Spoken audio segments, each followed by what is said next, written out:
तलबा की supreme court के घेराव की धमकी काम कर गई। बांग्लादेश के चीफ जस्टिस ने मुस्ताफी होने का फैसला कर लिया। बांग्लादेशी मीडिया के मुताबिक चीफ जस्टिस उबैदुल हसन आज शाम तक मुस्ताफी हो जाएंगे। तलबा रहनुमाओं ने चीफ जस्टिस समेत तमाम जजेस से मुस्ताफी होने का मुतालबा किया था। साबिक वजीर खारजा खुर्शीद कसूरी कहते हैं, हसीना वाजिद अपनी इंतकामी पॉलिसीज की वजह से बांग्लादेशी अवाम की नफरत का निशाना बनी। वहां अलहदगी पसंद तहरीक जोर पकड़ सकती है। समा के नुमाइंदे खुसूसी जावेद फारूकी से गुफ्तगू में साबिक वजीर खारजा ने मजीद क्या कहा, आपको दिखाते हैं। पाकिस्तान के साबिक वज़ीर ख़ारजा जनाब खुर्शीद महमूद कसूरी साहब आज हमारे साथ मौजूद हैं। इस वक्त बांग्लादेश की जो सूरत हाल बनी है और इसके अलावा ख़ास तौर पर ख़ित्ते के ऊपर इसके क्या असरात हैं, इस हवाले से कसूरी साहब से बात करते हैं। मियां साहब, बहुत शुक्रिया आपने वक्त दिया। ये फरमाइएगा कि क्या फैक्टर्स थे इस तब्दीली के पीछे? जिस माशरे में जुल्म एक हद को क्रॉस कर जाए, उन्होंने तो तकरीबन नेशनल पार्टी को ख़त्म कर दिया, जमात इस्लामी ख़त्म कर दिया। कोशिश तो कम से कम की, फांसियाँ दी हैं जी लोगों को। जब फांसियों में आप आ जाएं, एक मौका चाहिए होता है लोगों को, मौका मिल जाए।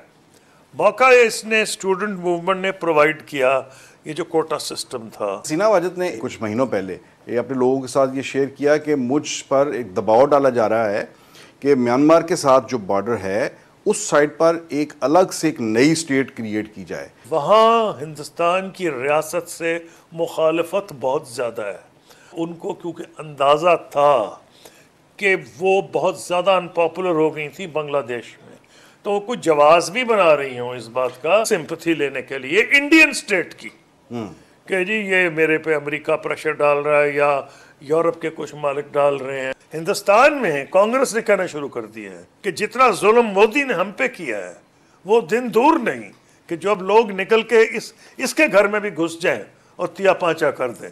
इंडिया के अंदर ऐसी सूरत हाल बन सकती है, क्योंकि उनका दावा तो ये है कि इंडिया बहुत स्ट्रांग है। अभी फार्मर्स मूवमेंट हुई थी हिंदुस्तान में, मुसीबत पड़ गई थी मोदी को। एक ऐसा इशू है जिस पर मोदी को मुंह की खानी पड़ी थी, और जो हिंदुस्तान में उसने मुसलमानों से जुल्म किया है, जो क्रिश्चियन से जुल्म किया है, जो सिखों से जुल्म किया है, वो भूला तो नहीं जाएगा ना। तो अगर आप ये कह रहे हैं कि क्या हज़ारों लाखों लोग निकल सकते हैं, हाँ निकल सकते हैं। फिर ये कि बड़ा कम इलाका, उसको कहते हैं चिकन्स नेक। चिकन्स नेक वो बड़े कुछ मील का इलाका है कि अगर वो काट दिया जाए तो हिंदुस्तान अलग के दो टुकड़े हो जाएंगे। वो है वहाँ बांग्लादेश के करीब सिलीगुड़ी के, वो अगर काट दी जाए, यानी अगर चाइना या कोई और मुल्क किसी वजह से वो काट दे तो हिंदुस्तान के दो टुकड़े हो जाएंगे।